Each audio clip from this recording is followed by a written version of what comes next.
நண்பர்களே, நம்ம வீட்டில் காய்த்திருக்கின்ற இந்த மணித்தக்காளி, அதாவது மணத்தக்காளி, இதை நம்ம இன்றைக்கி பறித்து புளிக்குழம்பு செய்கிறதாக ஒரு திட்டம். அதுக்காக நான் இப்போ கொஞ்சம் பறிச்சிட்ருக்கேன். இது ரொம்ப பழமாக இருக்கிறதெல்லாம் எடுத்து இவங்க திருப்பியும் தூவி விடுவாங்க போல இருக்கு.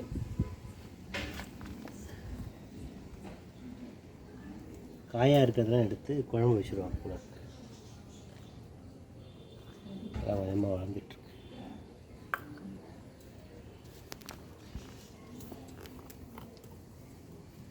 இது மேலே ஒரு பூச்சி இருக்குது, இங்கே பாருங்க. தெரியுதா? தெரியுதா?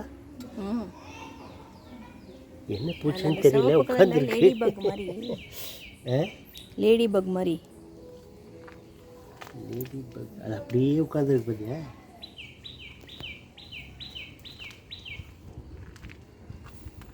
கொஞ்சம் பூக்கள்லாம் கூட இருக்கும், மணித்தக்காளி பூக்கள். கொஞ்சம் கீரை நிறையா இருந்தால் எடுக்கலாம். இது 2-3 செடி தான் இருக்கிறதுனால. இது பூ பார்த்தியா? தெரியுதா? பூ இங்கே, பூ இங்கே ஒரு பூ, இங்கே 2 பூ. மணித்தக்காளி பூ இப்படித்தான் இருக்கும்னு நம்ம இதை வச்சு தெரிஞ்சுக்கலாம். சின்னதாக இருக்கும், எல்லாமே சின்ன சின்னதாக தான்.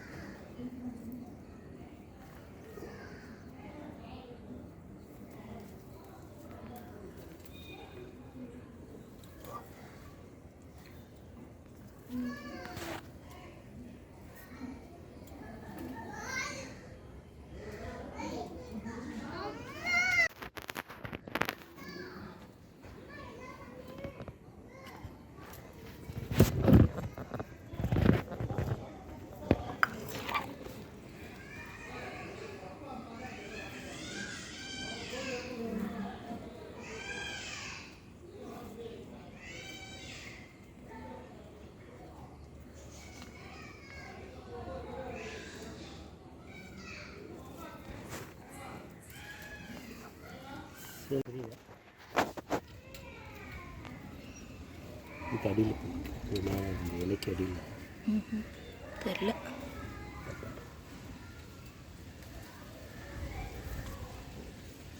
இங்கே 2 பூச்சி இருக்கா? இருக்கா? நேருதா? இப்போ இங்கே ஒன்று வருது பாரு.